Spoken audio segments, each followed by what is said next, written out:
할렐루야. 하나님의 크신 은혜가 오늘 우리 가운데 충만하시기를 주의 이름으로 축원합니다. 우리 옆에 사람들에게 축복하겠습니다. 잘 오셨습니다. 감사합니다. 축복합니다. 네, 우리 성도님들의 그 기도로 지난 주간에는 일본에 있는 나가사키 그 순교지를 방문하고 왔습니다. 물론 그 순교지는 우리 개신교 순교지가 아니라 구교의 순교지입니다만, 바로 그 일본에 기독교가 들어가게 된 것이 1547년입니다. 1500년대입니다.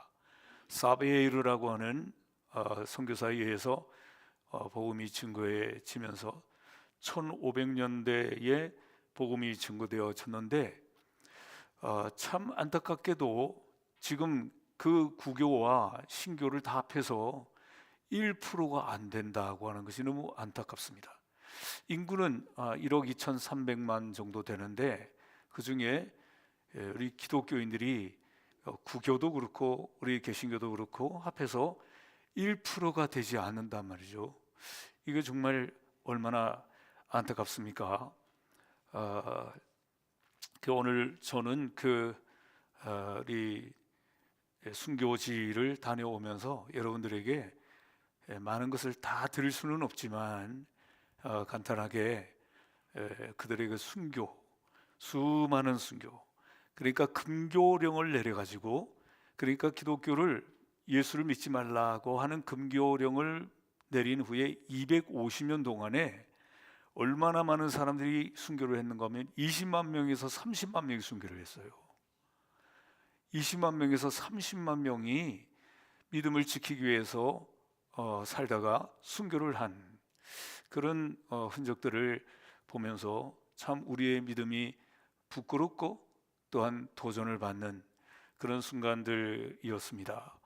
불교는 48.2%, 그리고 신도교라고 해서 이것은 자연을 숭배하고 또 조상을 숭배하는 이런 그 종교가 51.2%입니다. 그런 것에 비하면 구교, 신교를 다 합해서 1%가 안 되니까 이건 정말 안타깝고, 왜 그랬을까? 우리가 그 사이에 일어났던 많은 그 순교자들의 모습을 보면서 순교자들을 다, 믿는 사람들을 다 순교하고 참수시키고 죽여서 지도자가 없었던 거예요. 참 기독교 지도자를 양성하고 배출한다는 것을 얼마나 중요한지를 알게 되는 것입니다. 이제 사진을 몇 장을 좀 보여드리려고 하는 것입니다. 사진을 보시면, 우리가 뭐 흔히 일본 그러면 이와 같이 온천이 많다 이런 얘기를 우리가 듣는데, 운젠이라고 하는 지역에, 운젠이라는 그 지역에 지옥 순교자의 길이 있습니다. 그저 온천이 아니라, 그런 온천이 아니라 그 끝까지 예수를 믿지 않겠다, 그리스도를 믿지 않겠다 하고 이렇게 않게 거부하라고 그렇게 이제 그 정부 쪽에서 많이 이제 그 타협을 해왔는데, 끝까지 믿음을 지키고 신앙을 지킨 그 사람들이 배교를 거부하고, 그 16명이 이곳에서 이제 순교를 하게 됐는데, 그들이 피해서 다음 장을 보게 되면 그 십자가의 그 뒤에 언덕에, 사진을 다음 장을 넘기시고, 그 십자가, 그러니까 그 온천 바로 뒤에 있는 그 십자가에 그 밑에 사람들이 다 모여서 숨어서 집회를 하였는데, 끝까지 거부한 16명을 유황 온천수에 떨어뜨려 가지고, 그래서 어찌 보면 익혀서 죽인 거죠. 얼마나 끔찍한 그런 고문이었는지. 그러면서도 250년 동안 그들의 그 신앙을 이어간, 후손들에게 이어간 그들의 모습을 보면서, 참 이 신앙을 위해서 이렇게 목숨을 그렇구나 하는 사실을 깨닫게 되는 것입니다. 그 다음 사진을 보면 26명의 그 순교자들이 있는데, 오우라 성당이라는 곳에 그 26명의 그 성인들이 순교를 당하는 그 기념관입니다. 그 기념관 앞에서 우리가 사진을 찍었는데, 그 안에 들어가면 많은 그 흔적들을 남겨놓고 있는데, 왜 그렇게 26명이 순교를 당했을까? 바로 그것은 우리가 잘 아는 도요토미 히데요시라고 하는 그 사람의 선교사를 추방하는 일이 있었는데, 왜 그러는가 하면 기독교가 확장되는 것을 불안하게 생각해서, 그래서 이 사람들을 십자가에 걸어놓고 순교를 했어요. 그 다음 사진을 보면 이렇게 한 사람 한 사람이 십자가에 매달려서, 예수님이 아니고 순교당한 사람들의 모습인데, 이렇게 걸려서 십자가에 걸려서 순교를 당했다 하는 것입니다. 후미에라는 것이 있는데, 바로 그것은 뭐냐면 그 나무나 어떤 동판에다가 그 예수 그리스도를 거기다가 파놓고 그 파놓은 그 동판 나무에 그걸 밟고 지나가게 한 거예요. 그러면 배교가 되는 거죠. 배교. 그렇지만 끝까지 밟지 않는 사람들을 이렇게 처형했다는 것입니다. 또 다섯 번째 사진을 보게 되면 저 나무판이라는 게 있는데, 그 나무판이 저게 뭐냐면 고찰이라는 건데, 고찰. 이것은 믿는 사람들을 발견하는 사람들이 있으면 그 신고를 해가지고, 신고를 하면 고에게 상금을 준다. 고에게 상금을 주는데, 요새 돈으로 얼마쯤 주는가 했더니 한 1억을 준다는 거예요. 그러니까 예수 믿는 사람 한 명을 발견하면 1억을 주니까 얼마나 많은 사람들이 신고를 했겠습니까? 그 밑에 있는 그 하얀 그 책에, 종이에 써져 있는 것은 바로 그런 내용인 것입니다. 밀고를 하면, 믿는 사람들을 찾아내면 고액을 준다. 오늘 돈으로 한 1억을 준다. 이런 얘기입니다. 그렇게 해서 붙잡힌 사람들이, 여섯 번째 사진을 보게 되면 여러분 잘 안 보이실지 모르지만 이 선반 같은 게 쭈루룩 있지 않습니까? 그 위에 이렇게 동그란 것이 있는데, 이게 사람 머리예요. 사람 머리. 그 사람을 참수해 가지고 머리를 잘라서 거기다가 다 전시해놓고, 밑에 있는 그 그림을 보게 되면 한 사람씩 잡아서 그 머리를 참수하는 그런 현장, 그런 그림인 것입니다.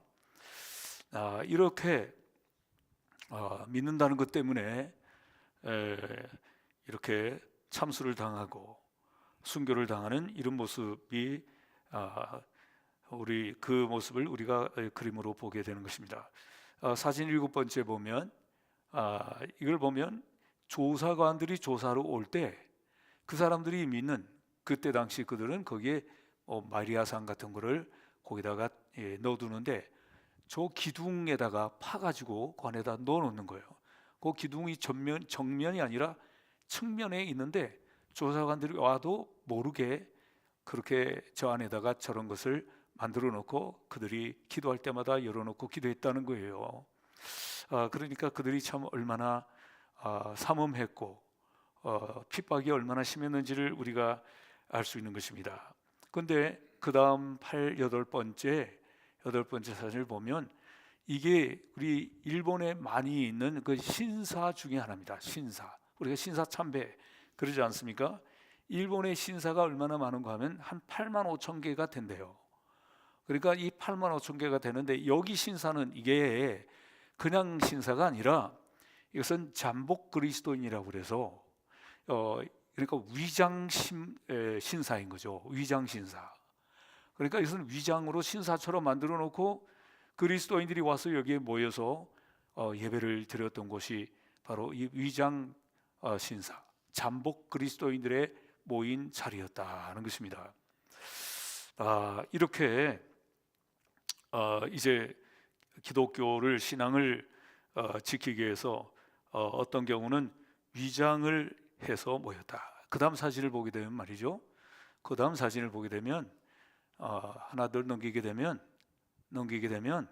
예, 거기에 돌이 나오죠.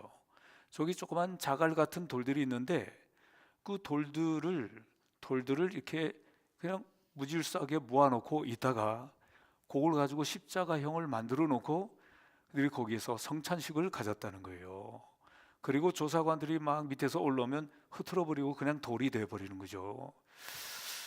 그러니까 이분들이 참 얼마나 신앙을 지켜내기 위해서 이렇게까지 했는가를 생각하면 참 오늘 우리의 신앙을 돌아보지 않을 수가 없지 않습니까?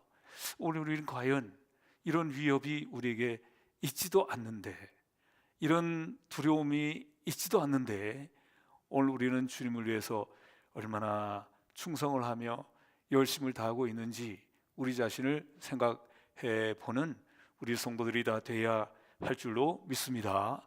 물론 그 구교와 우리와는 그 교리의 차이들이 있지만 바로 이때는 1859년도 1500년대 일이란 말이에요.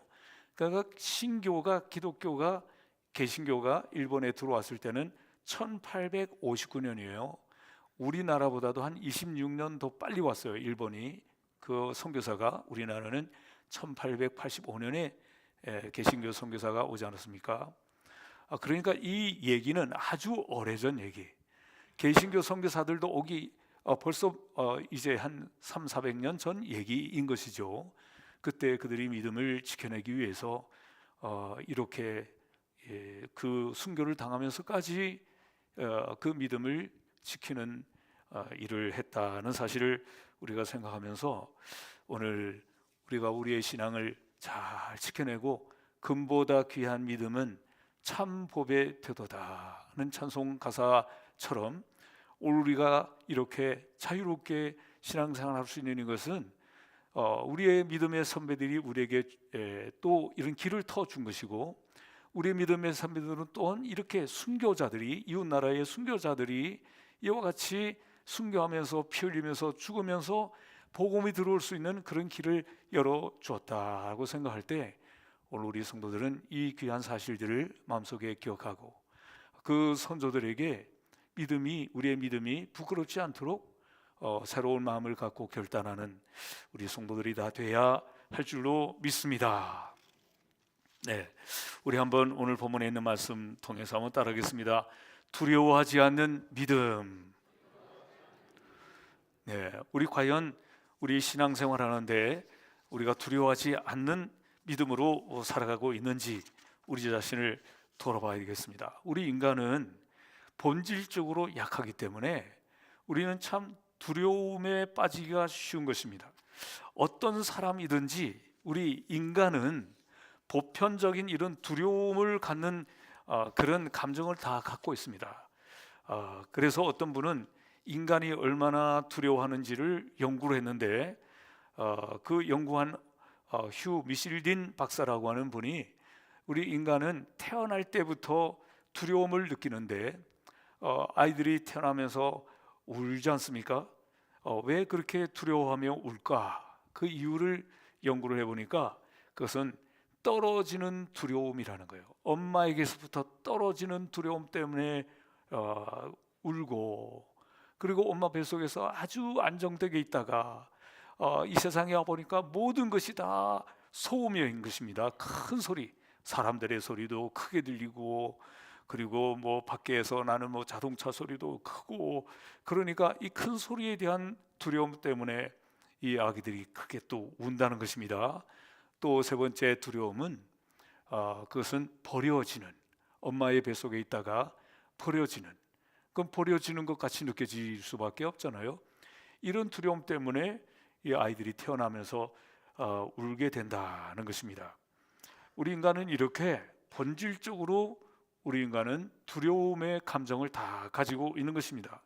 우리는 지금 두려움, 죽음에 대한 두려움, 또 어떤 경우는 혼자 있는 외로움에 대한 두려움, 어떤 경우는 많은 사람들이 있지만 많은 사람들이 있는 걸 또 두려워하는 그런 두려움이 우리 인간들에게 다 있는 것입니다. 그래서 이런 두려움들 때문에 인간관계도 쉽지 않고, 사업도 이 두려움 때문에 실패하기도 하고, 또 이 두려움들 때문에 시험을 치는데도 또 실패하기도 하는 것이 바로 이 두려움 때문이다 하는 것입니다. 그러므로 우리는 이 많은 두려움들이, 많은 상황들이 우리를 두렵게 만드는데 그런데 우리는 이 두려울 때 우리가 우리를 창조하신 하나님, 우리를 사랑하시는 그 하나님을 정면으로 직시하고 그 하나님을 바라보면서 가면 우리는 두려움을 이길 수가 있는데, 베드로가 물속에 빠져들어갈 때 그때 예수님께서 뭐라고 말했습니까? 이 믿음이 적은 자여 왜 의심하느냐. 예수님을 바라봤을 때는 베드로는 당당하게 물 위로 파도를 밟으면서 지나갈 수 있었지만 그 마음속에 두려움이 생기고 주변을 바라보면서 이 베드로는 물속에 빠져드는 그런 일들이 있었지 않습니까? 예수님께서 이 베드로에게 책망하면서 왜 의심하였느냐, 왜 주님만 바라보다가 다른 곳을 바라봤느냐 라고 예수님이 책망하는 것입니다. 여러분, 이 두려움이라고 하는 것은 이 마귀의 무기인 것입니다. 마귀는 지금도 이 두려움이라고 하는 이 무기를 통해서 우리를 조종하려고 하는 것입니다. 우리를 두렵게 만들어서 우리를 조종해서 마귀의 편을 만들려고 하는 것이 이 마귀의 의도인 것입니다. 이스라엘 백성들이 광야를 지나갈 때 가데스 바네아라는 곳에 갔을 때 거기서 12명의 정탐꾼들을 한 지파에 한 명씩 뽑아가지고 그 이스라엘 그 가나안 땅에 정탐을 하러 갔다가 돌아와서 10명의 정탐꾼들이 다 두려워하지 않았습니까? 그 기름지고 좋은 땅을 다녀왔는데도 불구하고 왜 그렇게 두려워했겠습니까? 그 마음속에 마귀가 그들 마음속에 두려움을 심었던 것입니다. 그래서 이 두려움을 심으니까 이 두려움이 그냥 두려움으로 끝난 것이 아니라 하나님을 불신하게 되고 그 마음속에 불안하게 되고, 그래서 결국 그 사람들은 결국은 가나안 땅에 들어가지 못했던 거예요. 결국 마귀가 그들의 마음속에 두려움을 심으니까 그 마귀에게 복종을 하니까 이들은 가나안 땅에 들어가지 못하는 자들이 되고 말았다는 것입니다. 오늘 우리 성도 여러분, 우리 인간은 본능적으로 두려움을 가질 수밖에 없지만 하나님이 우리에게 지금 말씀하지 않습니까? 두려워하지 말라, 내가 너와 함께한다. 우리가 그 하나님의 말씀에 귀를 기울이고 그 말씀을 따라 가야지. 우리 상황을 바라보면 파도치고 또 우리 주변에 있는 많은 우리보다 더 강하고 힘센 사람들이 있는 것을 바라보면 우리가 비교의식을 느끼게 되고, 그래서 불안해지게 되고 결국 두려움을 가지게 되어서 이스라엘 백성들처럼 하나님이 주신 이 가나안 땅에 들어가지 못하는 그 선물을 얻지 못하는 자가 된다는 것입니다. 그러므로 오늘 우리가 읽은 이 본문에 있는 말씀에도 하나님께서 그 이스라엘 백성들에게 두려워하지 말라고 말씀하는데, 이 상황이 바로 어떤 상황입니까? 이스라엘 백성들이, 남쪽 유다가 하나님의 말씀에 순종치 않고 우상을 숭배하고 불순종하다가 바벨론에게 망하게 되는 때였죠. BC 586년에 바벨론의 느부갓네살 왕에게 점령을 당하고 그리고 나라는 망하게 되는 것이죠. 이스라엘 백성들에게 있어서 가장 그들에게 희망이었던 게 바로 뭐예요? 성전이죠. 솔로몬 때 지었던 그 성전. 그 성전에서 하나님 앞에 기도하면 하나님이 들어주신다고 응답하셨고, 또 기근이 오거나 또 적군이 침략해 올 때 그곳에서 기도하면 하나님이 들어주신다고 했는데 이 성전이 불타고 무너져 버렸던 거예요. 그러니까 얼마나 그들이 참 불안하고 두려움에 빠질 수밖에 없었겠느냐 이 말입니다. 그런데 가나안 이스라엘 백성들이 바벨론에게 그 멸망을 당할 때 1차, 2차, 3차에 걸쳐서 바벨론의 포로로 끌려가게 되죠. 우리가 잘 아는 다니엘과 같은 사람, 이렇게 귀족 청년, 머리 좋은 똑똑한 청년, 이런 사람들을 1차로 포로로 끌고 갑니다. 2차 포로로 끌고 갈 때는 기술이 있는 사람들, 그 속에 함께 끌고 왔던 사람이 에스겔과 같은 선지자죠. 2차로 끌고 가는 것입니다. 3차로는 이제 마지막 왕 시드기야 왕을 시드기야 왕을 끌고 가는데 그 왕자들을 그 아버지 시드기야가 보는 자리에서 죽이고, 그리고 그 시드기야 왕의 누나를 뽑고, 그리고 이 시드기야를 이 쇠사슬에 묶어서 개 끌고 가듯이 끌고 간 겁니다. 바벨론까지. 그러니 얼마나 정말 참 인간으로서 할 수 없는 그런 일들이 벌어지게 되었는데, 그러니 말이죠, 왕이 그렇게 끌려가니 백성들은 얼마나 두려웠겠습니까? 오늘 성경에 있는 본문에 있는 말씀은 바로 그때 하나님께서 그 모든 이스라엘 백성들에게, 두려움에 빠져있는 그 이스라엘 백성들에게 하시는 말씀인 것입니다. 야곱아, 너를 창조하신 여호와께서 지금 말씀하시느니라. 이스라엘아, 너를 지으신 이가 말씀하시느니라. 너는 두려워하지 말라. 내가 너를 구속하였고 내가 너를 지명하여 불렀나니 너는 내 것이라 라고 말씀하는 거예요.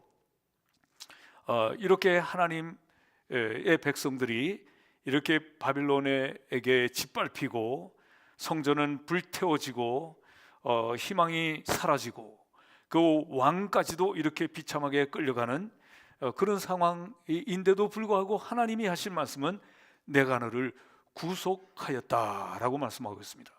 구속이라는 말이 뭐겠습니까? 구속, 이 말은 이 원어로는 가리라고 말하는데 바로 이것은 노예에 팔린 사람을 몸값을 주고 다시 구해준다, 이런 뜻입니다.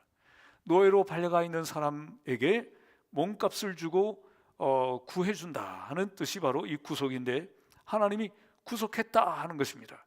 이스라엘 백성들을 어떻게 구속했느냐? 오늘 말씀을 보게 되니까 내가 애굽을 너의 속량물로 구스와 스바를 너를 대신하여 주어노라 라고 말씀합니다. 이 애굽, 이집트, 그리고 구스는 바로 에디오피아입니다. 옛날에 에디오피아의 이름을 구스라고 불렀습니다. 그리고 스바, 이 스바는 아라비아의 남쪽에 있는 아주 황금이 많이 나는 부유한 왕국인데, 이런 애국과 또 구스와 스바를 속량물로 하나님께서 너를 되찾아오기 위해서 하나님께서 대가로 몸값을 지불하고 너를 구속했다라고 말씀합니다. 이미 너를 구속 하나님이 하신다는 말씀을 하나님께서는 했다라는 말씀으로 이스라엘 백성들에게 이런 그 희망의 말씀을 주시는 말씀이 오늘 본문에 있는 말씀인 것입니다. 하나님께서 그때 이런 일을 이루기 위해서 이 바벨론이 나중에는 그 페르시아 바사의 고레스라고 하는 왕을 하나님이 일으켜 세워가지고 이 구스도 에디오피아도 또 스바라는 이 황금이 많이 나는 나라도 점령하게 하시고, 그리고 이집트, 애굽도 점령하게 하시고, 이렇게 해서 고레스라는 사람을 통해서 이 모든 나라들을 다 점령을 하고, 그리고 이 이스라엘 백성들을 그 포로에서 돌아가게 하나님이 하시겠다 말씀하셨는데, 그 말씀대로 고레스가, 페르시아가 바벨론을 무너뜨리고 페르시아 제국이 이제 그 태양이 뜨듯이 뜨게 되는 거예요. 그렇게 해서 이스라엘 백성들을 바벨론에서 돌아오게 하게 된 것입니다.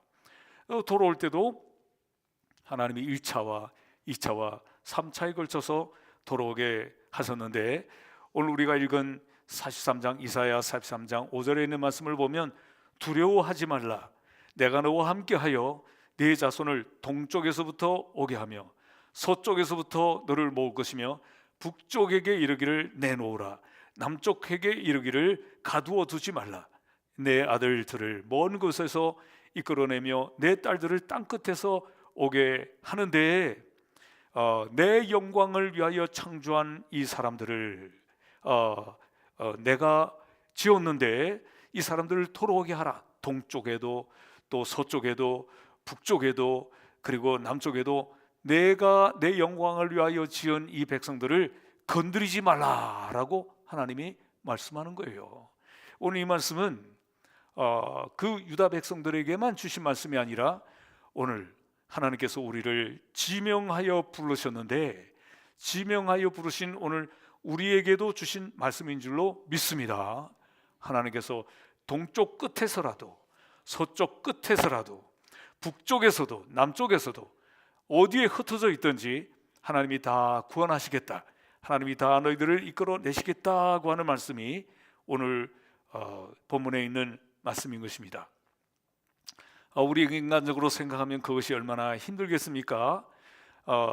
이렇게 나라는 다 망하고 이곳저곳에 흩어져 있는 사람들을 다 데려다가 다시 돌아오게 하는 것이 이게 얼마나 힘든 일이겠습니까? 그렇지만 하나님께서는 반드시 그렇게 하시겠다. 오늘 읽은 2절에 있는 말씀을 보면 네가 물 가운데로 지나갈 때 내가 너와 함께 할 것이라.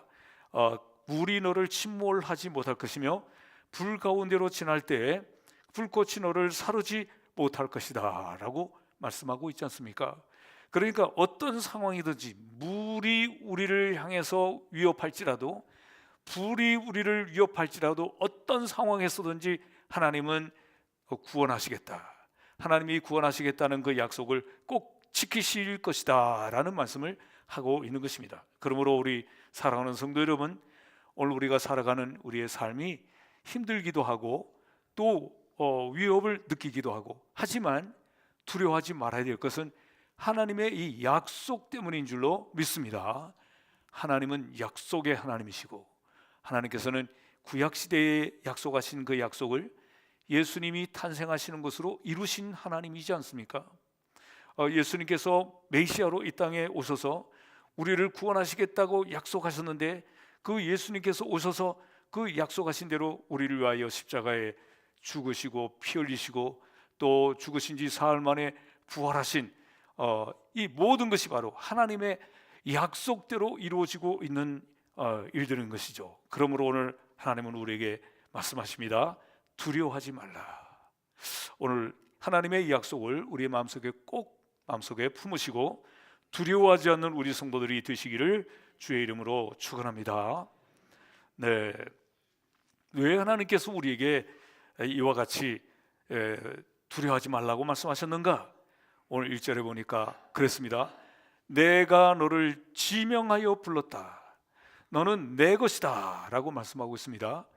우리 하나님께서 이 세상의 많은 사람들을 그냥 아무나 다 하나님이 사랑하시는 것이 아니라 이스라엘을 지명하여 부르셨고 또 우리 개인 이름 하나하나를 하나님이 지명하여 부르셨다고 하는 이 사실을 우리 마음속에 꼭 기억하면서 하나님이 우리 개인 한 사람 한 사람을 이렇게 소중하게 사랑하시고 부르시면서 너는 내 것이다 라고 말씀하셨어요. 여러분 이 사실을 다 믿으시죠? 하나님께서 우리에게 너는 내 것이다, 내가 너를 지명하여 불렀다. 뭘로 불렀다는 거예요? 너를 하나님의 자녀로 불렀다는 거예요. 하나님의 자녀로 불렀기 때문에, 그렇기 때문에 어떤 하나님의 자녀를 창조자 되신 하나님, 왕 되신 하나님, 왕 중에 왕 되신 하나님의 그 자녀로 부름을 받은 우리를 누가 어떤 악한 세력이 해칠 수 있겠느냐라는 말씀인 거예요. 그런데 오늘 우리는 인간의 본성을, 그 두려움의 본성을 가지고 있기 때문에 그럼에도 불구하고 자꾸 두려워하려고 하지 않습니까? 그때마다 여러분 오늘 하나님이 주신 이 말씀을 마음속에 꼭 기억하시고, 하나님이 나를 지명하여 부르셨고 뭘로 부르셨는가? 하나님의 자녀로 부르셨고 왕 되신 하나님의 자녀로, 왕자로 우리를 부르셨기 때문에 어떤 세력도 해칠 수 없는 자다라고 하는 분명한 믿음을 갖는 우리 성도들이 다 되시기를 주의 이름으로 축원합니다. 네, 그렇기 때문에 오늘 2절에 말씀하시는 것처럼 하나님께서 물 가운데로 지날지라도 하나님께서 건져주신다. 이스라엘 백성들을 홍해를 지나갈 때 하나님께서 이스라엘 백성들은 지나가게 하시고, 그리고 애굽의 군대들은 다 수장을 시키지 않았습니까? 불 가운데로 지날 때도 하나님께서 타지 않게 하시고 우리를 그 불 가운데서도 건져주시는, 소돔과 고모라가 멸망하는 그런 가운데서도 하나님께서는 아브라함을 구원해 주시고 롯을 구원해 주시는 그런 하나님의 그 놀라운 기적의 역사하심이 오늘 우리에게도 있을 것을 믿는 우리 믿음의 성도들이 다 되시기를 주의 이름으로 축원합니다. 그러므로 오늘 우리는 어떻게 해야 되는 것입니까? 하나님 앞에 모든 것을 맡게 되는 것입니다. 하나님 앞에 우리의 손을 붙잡아 주시고 우리와 함께 해 주실, 불 가운데서도 함께 해 주실, 물 가운데서도 함께 해 주실 그 하나님을 우리가 믿고 의지하고 그 하나님께 맡기는 우리 복된 성도들이 다 되시기를 주의 이름으로 축원합니다. 우리 찬양 하나 할까요? 나의 안에 거하라, 나는 내 하나님이니. 우리가 잘 아는 찬양인데 두려워하지 말라, 내가 너를 도와주겠다 말씀하십니다. 우리 찬양하지요.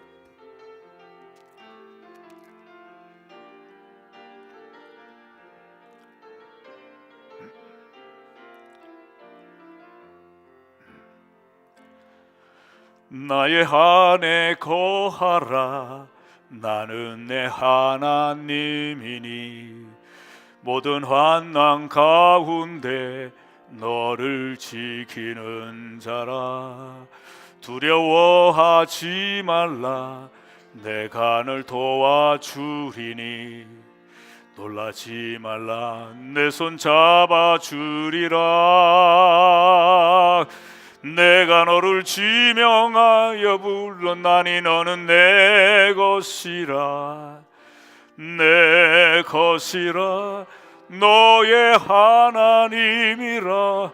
내가 너를 보배롭고 존귀하게 여기노라. 너를 사랑하는 내 여호와라. 아멘. 하나님께서 우리와 함께 하시고 또 우리를 지켜주시는 하나님이신 것을 우리가 믿으면서 두려워하지 않는 우리 성도들이 다 되어야 할 줄로 믿습니다. 이스라엘 백성들이 바벨론의 포로로 끌려갔을 때 다니엘과 세 친구들을 하나님께서 풀무불 속에서도 건져주시고 사자굴 속에서도 건져주신 그 하나님께서 너희들을 지켜주시겠다라고 말씀하시는 말씀이고, 그 말씀은 또한 우리와도 함께 하시겠다고 하는 그 말씀이기 때문에 여러분, 이 세상이 참 우리를 힘들게 만들지라도, 우리를 불안하게 만들지라도 두려워하지 않는 믿음의 성도들이 다 되시기를 주의 이름으로 축원합니다. 오늘 7절에 있는 말씀을 보면 하나님이 우리를 택하신 목적에 대해서 말씀합니다. 내 이름으로 불려지는 모든 자 곧 내 영광을 위하여 창조한 자를 오게 하라 그랬습니다. 하나님께서 우리를 하나님의 영광을 위하여 창조한 자라고 말씀하고 있습니다. 하나님께서 우리를 택하실 때 그 왜 택하셨을까요? 하나님의 영광을 위하여 살라고 우리를 택하셨다는 것입니다. 그러므로 오늘 우리에게 어떤 어려움이 있을지라도 우리가 두려워하지 않고 하나님만 바라보면 하나님의 영광을 위해서 살 수 있는 존재가 될 수 있는 줄로 믿습니다. 여러분, 어떤 어려움이 있을지라도, 현실적으로 시련이 있고 고난이 있을지라도 그것 때문에 두려워하고 겁내지 말고 우리 하나님을 바라보면서 하나님의 영광을 위해서 힘차게 살아가는 우리 성도들이 다 돼야 될 줄로 믿습니다. 하나님께서 우리를 왜 불러주셨는가? 우리를 왜 지명하여 불러주셨는가? 왜 우리를 위하여 그 속량물로 그 거대한 애굽이나 구스와 스바 같은 그 나라들을 다 속량물로 우리를 구원해 주시기 위한 몸값으로 하나님께서 지불하시고 그리고 우리를 구원해 주셨는가? 바로 그것은 하나님의 영광을 위하여 살라고 우리에게 이런 큰 값을 치르셨다 하는 것입니다. 그보다도 더 큰 값이 바로 뭡니까? 하나님이 그 아들 독생자 예수 그리스도를, 하나님이신 예수 그리스도를 우리를 위하여 인간이 되게 하시고 그리고 그분을 십자가에 못 박혀서 우리를 구원하시기 위한 속량물로 최고의 최대의 값을 치르시고 우리를 구원하셨다는 이 귀한 사실을 우리가 한시도 잊지 말고, 여러분, 두려워하지 말고 주님을 위해서 살아가는, 하나님의 영광을 위해 살아가는 우리 복된 성도들이 다 되시기를 주의 이름으로 축원합니다. 기도하겠습니다. 고마우신 하나님, 은혜와 사랑을 진심으로 감사합니다. 이 세상을 살아갈 때 우리는 앞을 보아도 또 옆을 보아도 우리가 두려워할 수 있는 여러 가지 많은 상황들이 펼쳐지고 있는 것을 보게 됩니다. 그렇지만 하나님은 두려워하지 말라고 우리에게 말씀하시면서 내가 너희들을 위하여 그 크고 거대한 나라 애굽과 구스와 스바와 같은 나라들을 속량물로 주었다라고 말씀하시오니, 하나님 아버지, 오늘 우리는 이렇게 귀하고 아름다운 하나님 앞에 존귀한 존재인 것을 알게 하여 주시기를 간절히 바라오고 원합니다.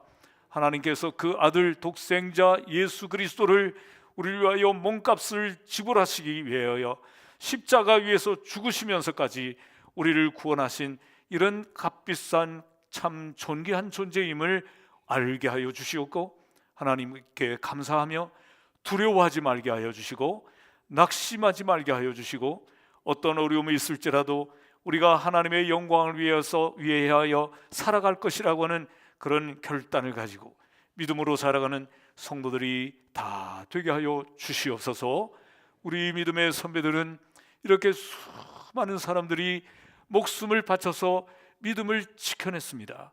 하나님, 그들의 모습을 생각하면서 우리가 하나님 앞에 이제 생명 다하여 이 목숨 다 바쳐 하나님 앞에 충성하며 살아가기를 결심하는 주의 성도들 되게 하여 주시옵소서. 예수 그리스도의 거룩하신 이름으로 간절히 기도하옵나이다. 아멘.